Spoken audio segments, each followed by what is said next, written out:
రేవంత్ రెడ్డి గారు ఇలా మీరు ఓపెన్గా చెప్పాలి, మీ మధ్యన గౌరవ ప్రధానమంత్రి నరేంద్ర మోడీ మధ్యన 10వ తారీఖు నాడు పెరేడ్ గ్రౌండ్లో ఏం సంభాషణ జరిగింది? మోడీ గారు మిమ్మలను బండి సంజయ్ గారిని కాపాడమని చెప్పలేదా? ఏ దేవుని దగ్గర పోదామంటే ఆ దేవుని దగ్గరికి వస్తా. లక్ష్మీ నరసింహస్వామి దగ్గర పోదాం, లక్ష్మీ నరసింహ పోదామా, లేకపోతే శ్రీశైలం మల్లన్న దగ్గరికి పోదామా, లేకపోతే ఉమామహేశ్వర స్వామి దేవాలయానికి పోదామా, సిరిసనగండ్ల లక్ష్మీ నరసింహ శ్రీరామచంద్రుల దేవాలయానికి పోదామా, మీరు ఏ దేవాలయానికి అంటే ఆ దేవాలయానికి, భాగ్యలక్ష్మి దేవాలయానికి దగ్గర పోదామంటే పోదాం. బండి సంజయ్ని తీసుకురండి, మీరు రండి, మేమందరం వస్తాం.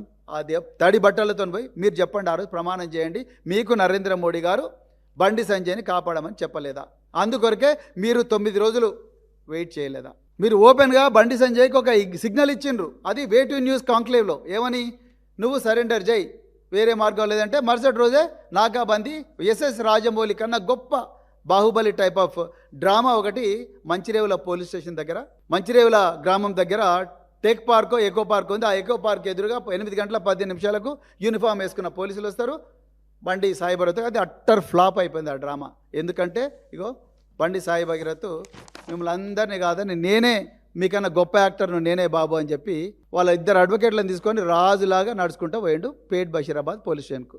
మళ్ళా ముఖ్యమంత్రి సిగ్గు లేకుండా ఇవాళ మీడియా ముందర చెప్తా ఉన్నారు. ఇది తెలంగాణ ప్రజలారా ఒకసారి గమనించండి. బండి సంజయ్ గారు తప్పకుండా చట్టం ముందర లొంగిపోవాల్సిందే, పోలీసుల ముందర లొంగిపోవాల్సిందే. ఈ పేట్ బషీరాబాద్ ఎఫ్ఐఆర్లో అక్యూజ్డ్ కాలంలో వారి పేరు కూడా తీసుకురావాల్సిందే. అదేవిధంగా బండి సంజయ్ గారి ఇంటి ముందర ఉండే సీసీటీవీ కెమెరాలు, దాంట్లో ఉండే ఫూటేజెస్ అంతా కూడా అర్జెంటుగా తీసుకోవాల్సిందే. ఆనాడు బండి సంజయ్ గారి ఇంటి దగ్గర ఉండే ఏవైతే 22, 23 ఏప్రిల్ నాడు ఉండే కాల్ డేటా రికార్డ్స్ అన్ని కూడా భద్రంగా ప్రిజర్వ్ చేయాల్సిందే, వేరే మార్గం లేదు. ఇవన్నీ మీరు చేయడం లేదంటే మాత్రం తప్పకుండా మీరు ఈ కేసును నీరుగార్చే ప్రయత్నమే చేస్తున్నారు. ఇది ముమ్మాటికి వాస్తవం.